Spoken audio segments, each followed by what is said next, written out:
বাবা কি গরম। সরি বৌদি, আসতে একটু দেরি হয়ে গেল। বাবা মালতী, আজকে একদম সেজে গুজে টিপটপ হয়ে এসেছিস, কি ব্যাপার?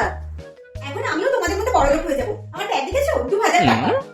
উফ বাবা গো, যা বাবা, এই আবার চলে না কেন এসিটা? উফ, মনে হয় রিমোটটা আবার গেল। তোমার এসি রিমোট খারাপ হয়নি বৌদি, তোমার এসিটা পুরনো হয়ে গেছে, ওটা খারাপ হয়ে গেছে। কিনে নাও, যদি টাকা লাগে আমাকে বলো, আমি দিয়ে দেবো। বৌদি ওয়াশিং মেশিনটা একদম পুরনো হয়ে গেছে, চলছে না, কিনে নাও নতুন। টাকা লাগলে আমাকে বলো, আমি দিয়ে দেবো।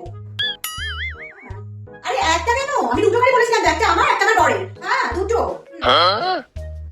এরকম করে কি দেখছো? তোমাকে একটা কথা বলতে ভুলে গেছিলাম, আমি কাল থেকে কাজে আসবো না, ঠিক আছে? তুমি অন্য মেয়ে দেখে নিও, আর হ্যাঁ আমার জন্য একটা মেয়ে দেখে দিও। হ্যাঁ, এমন কি খাজানা পেয়েছিস যে হাওয়াতে উঠছিস?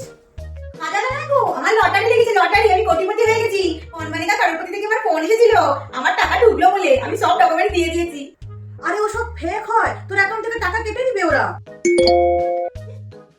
কেটে যাবে নয়, কেটে গেছে।